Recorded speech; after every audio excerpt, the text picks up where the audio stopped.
начинаем процедуру открытия соревнований, посвященных памяти Милютина Владимира Сергеевича. Большой вклад в развитие мотоспорта, проведение соревнований делает на сегодняшний день его жена Марина Игоревна Милютина.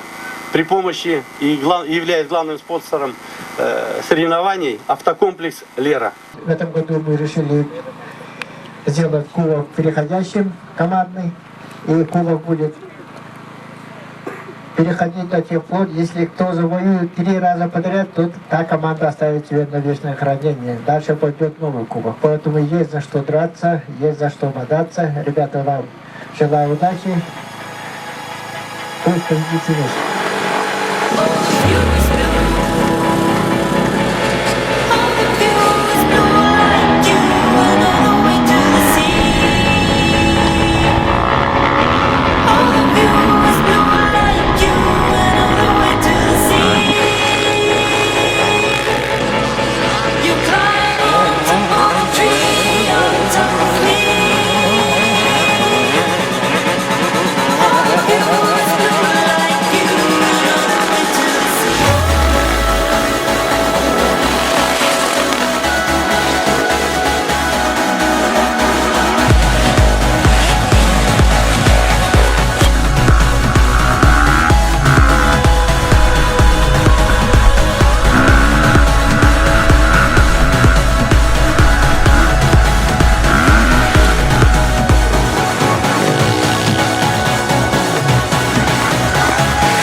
Шестой раз вот мы провели эти соревнования.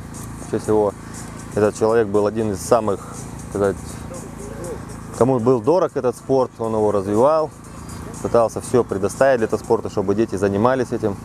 Как бы, не оставлял это просто так, влаживал туда много усилий, труда, работы. Приехали спортсмены с города Мирного, Алдана, Якутска. Где-то около количества 40 человек было представлено участников. Гонка прошла сегодня благополучно, очень даже хорошо, без травм, самое главное. Победили сильнейшие. Как бы было красиво, зрелищно, все профессионально. В общем, гонщики выступили очень хорошо. СК «Столица» в дальнейшем сейчас как бы планирует в августе по возможностям финансовым, если все нормально, организовать сборную команду республики со всех городов и отправить на Дальний Восток, чтобы республика показала там, у нас тут есть тоже гонщики не слабые. И в сентябре у нас по планам стоит закрытие сезона, это День города, и в Алдане будет «Золотая осень», закрытие сезона. Как бы нравится этот спорт, поэтому не бросаю его даже в столь уже такие года. И как бы планирую еще дальше, насколько сил хватит. Уже на уровне проходят соревнования. Стараемся, что на будущий год попытаемся забрать кубок у якутских соперников. Желательно будем стараться с Александром Ивановичем Струтинским, чтобы наши гонщики все с Якутии попали на Дальний Восток, может на России где-то выступили. Это в дальнейшем, в будущем, это планы, но они реальные. Мы можем попасть туда. В этом году мы выиграли грант. Думаем, что до конца мы его реализуем с поездкой на Дальний Восток. То есть спасибо правительству, Соловьеву, Гуляеву. То есть думаем, что они нас будут поддерживать. Подарили в этом году 8 мотоциклов нам по клубам. Да. Думаем, что в этом году они продолжат дальше детские мотоциклы. И спорт будет только развиваться. Отлично. Мне очень понравилось. И понравилось то, что приехали приехала команда из Алдана и один гонщик из Мирного. Наша команда выиграла этот прекрасный кубок, и мы намереваемся его защитить в следующем году. Пожелаем, конечно, удачи другим командам на следующий год, но мы не отдадим этот кубок.